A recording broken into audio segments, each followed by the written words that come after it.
Hey guys, Bob here, aka Mr. Reef Safe, and today I'm going to talk about the Tropic Marin Pro reef salt problem.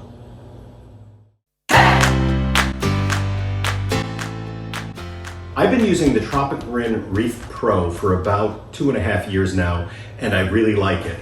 And yes, when the Turkish brand came out, I had that. I used about 2 buckets and 2 boxes worth, and I had a lot of problems with my tank, including hair algae and corals dying and fish dying. And that's kind of what I want to talk about today. Am I happy about it? No, I'm not happy about it. And I've kind of kept my opinion to myself lately because there's been such a hotly debated issue over this on the internet, both on Instagram, Facebook, where have you. And some people are very dead set against using them anymore. Some people are still for them. And I think both sides actually have a good point. That being said, I have decided to continue to use them, and the reason I am continuing to use them is simple. They made the mistake already. The mistake of not making sure that the salt is actually clean and what they said it was, because it was at a different facility, has been taken care of. And Tropic Marin has actually done something I have never seen another salt company do. They admitted their problems. They said what was wrong. Now, the scope of that might be much, much bigger than what we know right now. And I know there's a lot of people out there that are claiming that there is a lot more going on than simply just a dirty mixing station. And I certainly did have that. And if I had kept up on looking at my mixing station, which I usually do, then I would have caught it. But I just assumed because my mixing station was outside and because we were having unusually warm weather at that time of the year, that I was getting algae growth, and I did not bother to check any further than that. And the ICP tests I sent came back normal. So it's not showing up in the ICP test, so I can't really fault Tropic Marin for not knowing that. They, I'm sure, test every batch or every big batch of salt that they have before it goes out, and if it came back clean in an ICP test, well, why would they think there's anything wrong? Now, there have been lots of reports for a long time, and what I understand the case to be, it's when some of the bigger companies actually started reaching out to them and saying, listen, there is an issue with your salt, that they took it seriously. So maybe that's a ding against them. I didn't bother to reach out to them, because I didn't think that they would listen to someone like me. And frankly, I wasn't even 100% sure. I had for the longest time been blaming the problem on a dosing issue, and it didn't make sense. But at that point in time, it was the only thing that I could come up with. Once it was announced by Tropic Marin, and of course Bulk Resupply, made it very public. Once that happened, then things started making sense. I went and I looked at the buckets of salt that I had mixed. I looked at the boxes of salt. I looked at the batch numbers and stuff like that, where it was come from, and all of them from approximately September of 2021 through January of 2022, or maybe it was February of 2022 when I figured this out, well, when I was informed. That is all the Turkish brand. And I was having serious issues. Slowly, little by little, I was getting a lot of hair algae growth in my tank. I was getting a little bit of cyanobacteria. Fish were mysteriously dying. Corals were just receding, and I lost quite a few corals. I mean, to the tune of thousands of dollars with the fish and corals. Some fish and corals that, unfortunately, I probably won't be able to get again. So, as you can see now, my tank is looking much better. The hair algae issues are almost all gone. There's a little bit underneath and around the edges of the rock, but it's pretty well gone. The cyanobacteria, there's a little patch over here. The corals that I have lost, I've got a few in my frag tank that I'm hoping to nurse back, but for the most part, I either lost them or by now I've replaced them. And mostly SPS. I did lose a few LPS. Unfortunately, some of those I won't be able to replace because it's cost prohibitive to replace them. But anyway, the tank is looking much better now. There's still a little bit of algae on the back wall, but that is going away little by little. I've been doing things to try to help mitigate this problem. And if you're having this issue, I can share that with you. What I have been doing on every water change is I'm going through with a small pump and blowing out the rocks as much as I can. I'm taking a toothbrush and brushing off as much of the algae as I can and sucking it up through the water change.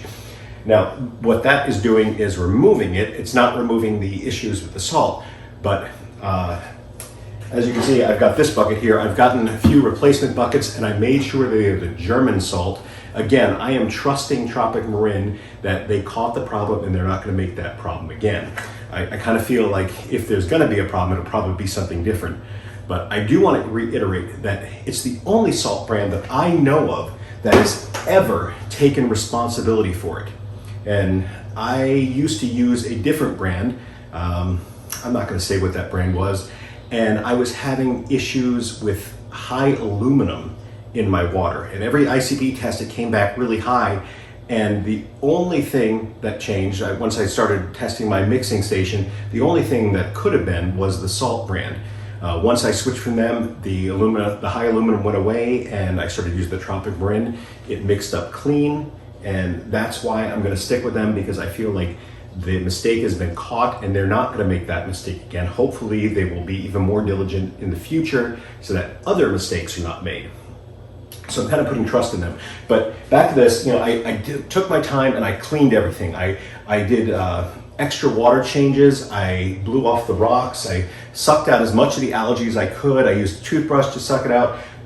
All of my frags in my tank, I don't use frag plugs, I glue them onto pieces of rock. I was able to break that piece of rock off of my aquascape structure and clean as much algae off of that in a bucket as I could, and then put the coral back in that way. And I was able to clean around where the rock would have been when I took the coral out. All of that helped to remove it. Of course, I still had high phosphates through all this. I used some lanthanum chloride, which helped bring it down, and that's a topic for another video, but that can be a very effective way to bring phosphates down. But for me, it was doing the consistent water changing and testing every single day at the same time. 3 p.m. every single day for over a month. I tested the water to see what my levels were at, and I took measures to make sure that the next day it would be down a little bit more. I didn't want to do this huge water change and change everything right away. I wanted to gradually step it down, and that's what I did. And it has worked for me. The tank is looking much better. I wouldn't say it's 100%. I'd say I'm running at about 85 to 90%. And for now, I'm happy with that. The tank is not quite a year old, and it was kind of an insta tank. I think that's the term that's being thrown around right now. But for me, it was a transfer from a smaller tank into this one, and I had it transferred in a matter of a week and had all the corals in. And through that transfer, I only lost one coral. And then 8 months later, I had the Tropic Marin problem. But coming up on a year on this, and I am actually happy with, after everything that happened, what it looks like right now. Some of the corals that I lost, LPS-wise, I lost a Lobophilia, I lost a Homophilia, bleeding apple. That one I was able to replace. I have not replaced the Lobo yet. I lost a lot of my colorful stick corals, some of which I've been able to get back as frags, others I've just replaced with something else. Some, like my Walt Disney one, that one, I've gotten the frag tank. I don't think it's going to make it. I'd like to get a frag of that at some point where I can start to grow that back. It was a really nice sized colony that I lost. I lost, I think what's called a pink cotton candy acro. I lost a few bird nest acros. More of the OG corals for the most part that I lost, other than the Disney. I lost a few staghorn corals, and I've replaced one of those. I lost, I think, 3 of those. And I'm trying to think what else I lost. I lost some Euphilia as well, and I lost a couple Gonoporas all throughout this process. But they're, like I said, some of them I'm replacing, some are coming back. My Micromusas, thankfully, I didn't lose any of those. Some of them lost some color, so they're not quite colored up all the way yet, but they are moving in that direction, and I'm hoping that if I continue taking care of my tank properly, that they will come back.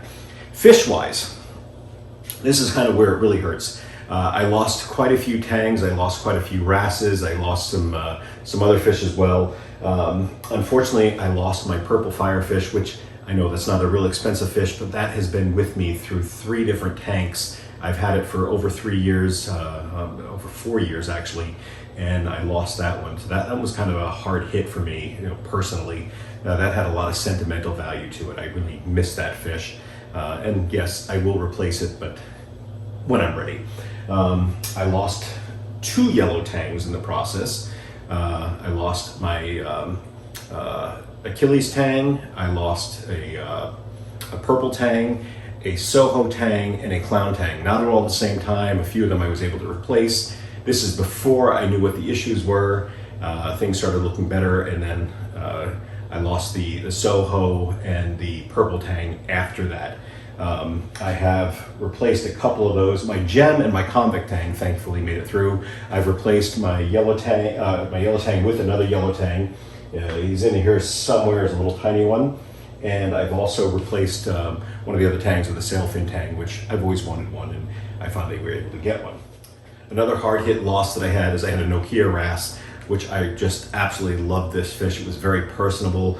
It actually would interact with me. One of the few fish that actually wasn't just looking for food, but actually would interact with me, and it would follow my finger around the tank. When I put it in the tank, it'd always come up and look at my arm. I've got a lot of hair on my arm, and it would come up, I guess, looking for parasites or some worms or something on my arm to eat. And never attacked me, but always wanted to check me out. I lost him, and that was really hurtful. Again, I love that fish, and that one is a little bit more expensive, but I will someday replace that one. I lost my Coral Beauty, which I replaced. I lost my clowns, which were another hard hit one. My wife was really upset by that, but I've replaced them with a really neat pair, a breeding pair. They haven't been breeding yet, but they're doing well in my tank, and I have a feeling that they will. I lost my Royal Grama, which has been replaced.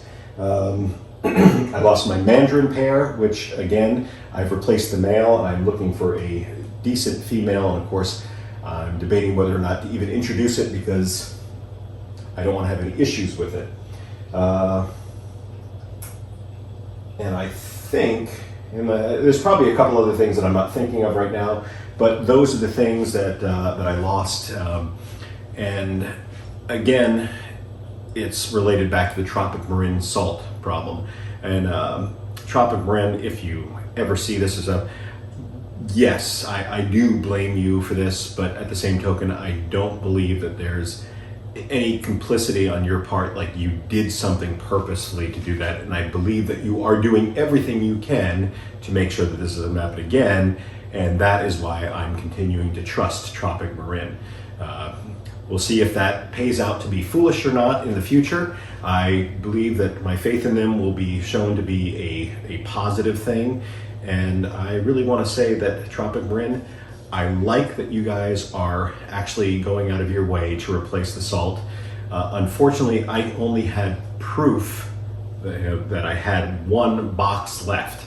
I had the buckets of the other one, I had the receipts for them, but I did not have proof because I didn't have the salt. Why would I have salt if I was using it? I wouldn't have known there was a problem. So that's something I would have liked to have seen you to take care of. I'm getting a 160 gallon box replaced eventually whenever it gets in stock. But that being said, at least they're doing something. The other salt brand, again, which will remain nameless, when I did contact them, I was pretty much told that can't be the case. My ICP test must be wrong, that they have no problem. They test the batches themselves.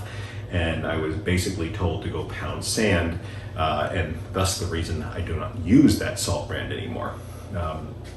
It says a lot to me when someone is willing to admit their mistakes, and I think Tropic Marin was willing to admit their mistakes, and that is why I'm going to stick with them. I'm going to give a little close-up of my tank here, partly because I want to and partly so I can show you kind of some of the lingering issues I've had. As you can see on the back wall, there is still some algae issues going on. For the most part, it is taken care of. That was just like a sea of just hair algae all over the back wall. And as I go down to the bottom of the rock, You can see a little bit of fuzz under there. There's a little bit of hair algae still, but it is, for the most part, going away through good husbandry, if I do say so myself.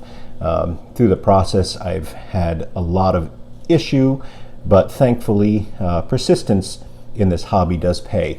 And I'm going to go around here to the side, and you can see in the back here, right there on the back of that rock, you can see quite a bit of some algae still on there, because that is not as easy for me to reach, and I don't think about it as often. Plus, there's a little bit of out of sight, out of mind going on, so I'm not as worried about it. Eventually it will go away, but I will continue to work on it. And here's again the back wall, and you can see there's still some algae issues going on. Even the power heads have quite a bit of algae on it. Every time I scrape it, it just floats around, and I have to clean them about every other week, which I'm fine with under the circumstance. I do want that eventually to stop, where I don't have to clean them as often, but I will be diligent about cleaning them anyway. So let me see, where's the bleed? This one is one of the ones, I'm sorry, no, that's not it. This is the one I needed to replace. And that is not a bleeding apple, but I forget the name of it offhand. And that is one of the ones that I had to replace. And I am happy with the replacement I got, but I still miss the bleeding apple one. And in the back, I have this back a little bit further because it's still not looking great. That is called a blue jean scolie. It is a homophilia as well. I don't know a lot about it. That's a common name, blue jean scolie. And it's doing better. It's not doing great, but it's doing better. And slowly, little by little, it's coming back. My trachophilia. I forgot to mention I lost a trachophilia as well. But this trachophilia is really coming back. It had a lot of color bailout. It was really, really pale green, and it started to come back. It's not nearly the color that it once was. It was really like a rainbow color. But I'm glad I didn't lose it. So even though it's lost some color, and then if you can see right there, that is a little bit of Gonophora. I almost lost that completely. So this rock right here, let me see if I can show you what I'm referring to. Right here, this rock from here to here, that is a little bit of kind of what I'm using instead of a frag plug. I glued the Gonophora base on there, and that was almost completely covered with Gonophora, and you can see what it is now. There's not much on there at all, but slowly it is coming back. At least I'm not losing any more of it. And come around here to the side, and you can see another issue I had was my Sophastria stopped growing as fast.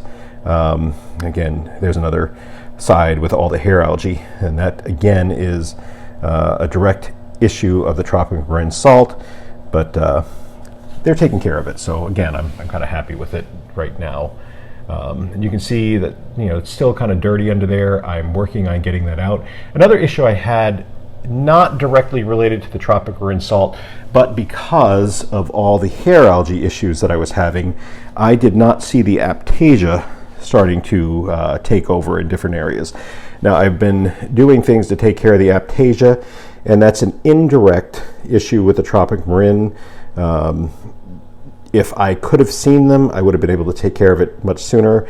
And I've added some peppermint shrimp. I think you might have seen them a little bit earlier.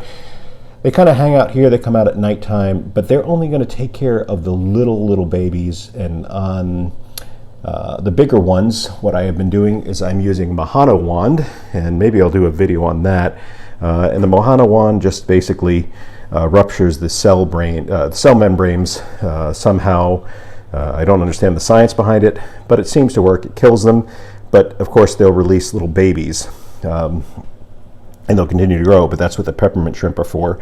And if you hadn't seen my TikTok video, I don't see it right now, it was out a little while ago. I've got a Molly Miller goby in here, and they are known to eat Aiptasia and even cyanobacteria, and another name for them is comb-tooth goby. Comb-tooth blenny, excuse me, not goby, and they are known to eat Aiptasia and cyanobacteria. there's my clam. I almost lost that. Thankfully, that came back through the process. I was really worried about losing that. But anyway, that's kind of my tank. Some of the frags that I'm replaced with, I always wanted a Stylophora, and there it is. So you see right there, the one next to it, that one I almost lost completely. You can see a lot of the STN on it, but it has stopped now and it's starting to grow back. And above it, forgive me, I forget the name of it. You can see the base is growing well, but some of the arms, some of the branches on it are not doing great. I am again hoping that will grow back. So this one is, I forget, that's a red something. I'm terrible with remembering the names. That's why I have to write them down. But that's doing well.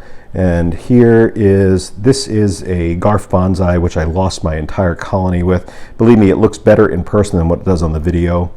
The slime ball acro, I almost lost that completely, but that one's coming back very nicely. I was able to save quite a few pieces of that.